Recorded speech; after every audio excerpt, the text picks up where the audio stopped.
안녕하세요, 여러분. 오늘은 학교 폭력이라는 주제를 다뤄볼 텐데요. 학교 폭력은 단순히 학생들 간의 싸움이나 장난으로 끝나는 문제가 아니죠. 하지만 이 질문을 한번 생각해 보신 적이 있나요? 학교 폭력은 왜 생기는 걸까요? 개인의 성격 탓인가요? 아니면 잘못된 행동이나 습관 때문일까요? 사실 학교 폭력은 그보다 훨씬 더 복잡한 원인을 가지고 있습니다.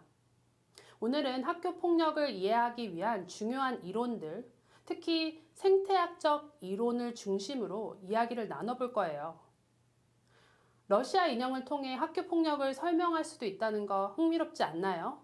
그럼 지금부터 함께 알아보겠습니다.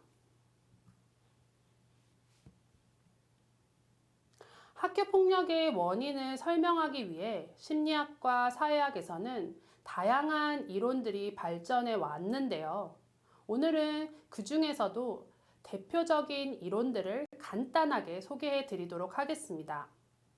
첫 번째는 생태학적 체계 이론입니다. Ecological Systems Theory입니다. 생태학적 이론은 브롬펜 브레너가 제시한 이론인데요. 그는 인간을 둘러싼 환경을 러시아 인형, 즉 마트리오시카에 비유했습니다.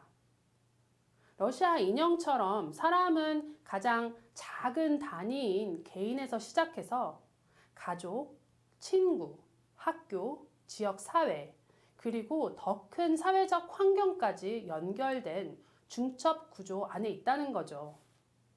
그럼 학교 폭력의 관점에서 볼 때 이 이론이 무엇을 말할 수 있을까요? 폭력은 단순히 개인의 성격이나 행동 문제가 아니라 그 개인을 둘러싼 다양한 환경적 요소들이 복합적으로 작용한 결과라는 것입니다. 예를 들어 가정에서 부모의 강압적인 훈육을 경험한 아이가 학교에서 친구들에게도 같은 방식으로 대하려는 경향을 보일 수 있습니다.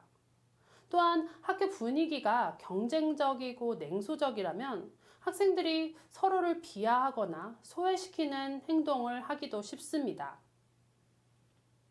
두 번째는 긴장이론, strain theory입니다. 애그뉴에 의해서 디벨롭된 이론인데요. 이 이론은 아이들이 일상에서 겪는 스트레스가 학교 폭력으로 이어질 수 있다고 말하고 있습니다. 스트레스를 많이 받을수록 아이들은 더 쉽게 분노하고 그 분노가 폭력적인 행동으로 나타날 가능성이 높아진다는 것입니다. 예를 들어 시험에서 반복적으로 낮은 성적을 받아 스트레스를 받은 학생이 친구를 괴롭히며 그 화를 해소하려고 할 수도 있습니다. 혹은 집안 사정으로 경제적 어려움을 겪는 학생이 친구를 조롱하거나 비하하는 행동으로 자신의 불안을 표현할 수도 있습니다. 세 번째는 사회학습 이론, Social Learning Theory입니다. 알버트 만두라 교수는 사회학습 이론을 제창했는데요. 학교 폭력을 설명하는 데 아주 중요한 이론입니다. 이 이론은 관찰과 모방이 인간 행동에 큰 영향을 미친다고 말하는데요. 학생들은 TV, 부모, 친구, 심지어 SNS를 통해 폭력적인 행동을 관찰하고 이를 모방할 가능성이 있다는 것입니다. 예를 들어 TV 프로그램이나 게임에서 폭력을 멋지게 표현하는 장면을 본 학생이 이를 따라하며 친구를 괴롭히는 행동을 보일 수도 있습니다. 혹은 반 친구들이 특정 학생을 집단적으로 소외시키는 것을 보면서 자신도 그 행동에 동참하려는 심리가 생길 수도 있습니다.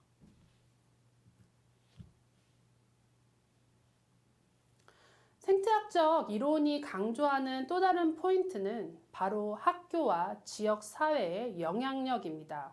그럼 여기서 중요한 질문입니다. 학교와 지역 사회가 어떻게 폭력에 영향을 미칠까요? 연구에 따르면 실업률이 높은 지역에 위치한 학교에서는 학생들 간 반사회적 행동이 더 자주 발생한다고 합니다. 학교 분위기가 친사회적이고 교사들이 학생들에게 헌신적일수록 폭력 비율이 낮아진다는 경향도 확인되었습니다.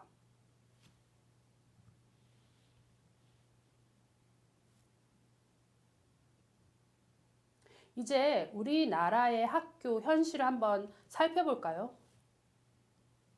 최근 학교 폭력의 한 가지 특징은 피해자를 돕는 학생이 줄어들고 방관자가 늘어나고 있다는 겁니다. 왜 그럴까요? 학생들이 이렇게 생각합니다. 내가 피해자를 도와줬다가 가해자가 나를 타겟으로 삼으면 어쩌지? 이런 두려움 때문에 모두가 침묵하게 되고 피해 학생은 더 큰 고통을 겪게 됩니다. 게다가 소소한 폭력이라도 이를 학교가 묵인하면 더 큰 폭력으로 이어질 가능성이 높아지죠.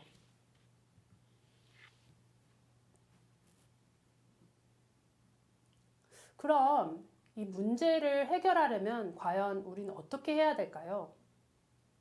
첫 번째, 공감 교육이 중요합니다.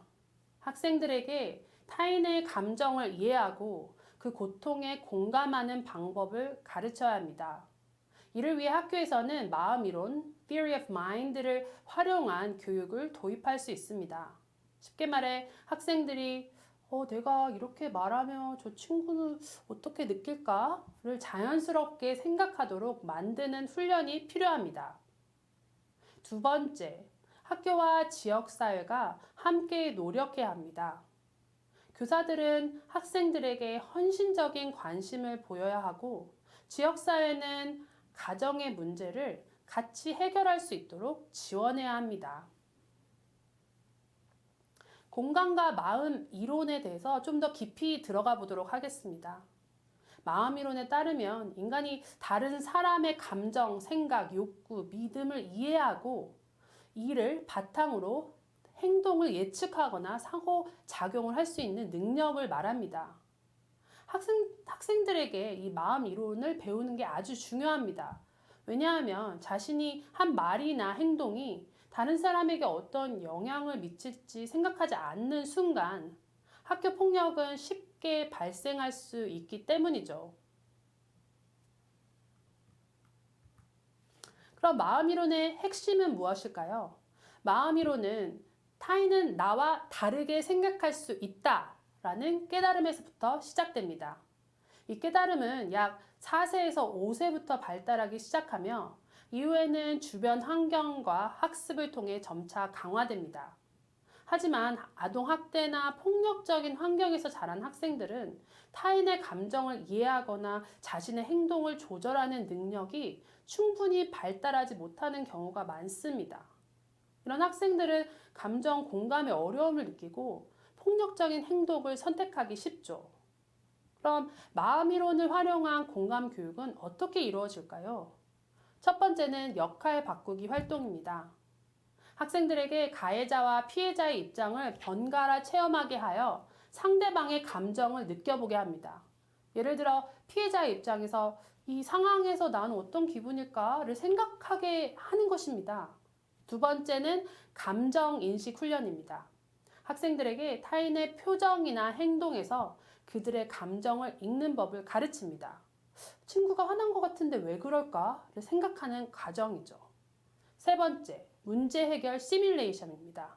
갈등 상황을 학생들에게 보여주고 폭력 없이도 해결할 수 있는 방법을 함께 고민하는 활동도 효과적입니다. 이런 훈련을 통해 학생들은 타인의 고통에 공감하고 자신의 행동이 미치는 영향을 더 깊게 이해할 수 있습니다. 결과적으로 학교 내에서 폭력을 줄이고 학생들 간의 긍정적인 관계를 형성하는 데 큰 도움을 줍니다. 폭력을 멈추는 힘은 작은 행동에서 시작됩니다. 여러분, 제가 들려드릴 한 학생의 이야기가 있습니다. 한 학교에서 늘 괴롭힘을 당하던 학생이 있었습니다. 늘 혼자였고 친구들이 웃으며 지나갈 때마다 그 학생은 고개를 푹 숙였죠. 그러던 어느 날 한 친구가 조용히 다가와서 이렇게 말했습니다. 야, 같이 밥 먹자. 그 짧은 한마디가 피해 학생의 삶을 바꿨습니다. 혼자 먹던 점심시간이 친구와의 시간이 되었고 그 학생은 점점 더 밝은 얼굴로 학교에 다니기 시작했습니다. 이렇듯 이 작은 행동 하나가 그 학생에게는 내가 혼자가 아니구나, 누구는 나에게 관심을 가져주는구나 라는 큰 위로가 되었던 것이죠. 폭력을 멈추는 힘은 거창한 행동에서 나오지 않습니다. 너 괜찮아? 라고 물어보는 작은 한마디, 같이 하자 라고 내미는 손, 그 작은 행동들이 이 세상을 바꾸는 시작점이 됩니다. 여러분도 누군가의 고통을 공감하고 그들에게 손을 내밀어 줄 수 있는 작은 용기를 가져보세요. 우리의 작은 행동 하나하나가 모여서 더 안전하고 따뜻한 학교를 만들 수 있습니다. 그럼 오늘 이야기는 여기까지입니다. 여러분, 마음속에 떠오르는 작은 실천부터 한번 시작해 보세요. 그리고 그 경험을 댓글로 나눠주세요. 저도 여러분들의 이야기를 통해 많이 배우고 싶습니다. 다음 시간에는 더 따뜻하고 의미 있는 주제로 다시 찾아오겠습니다. 감사합니다.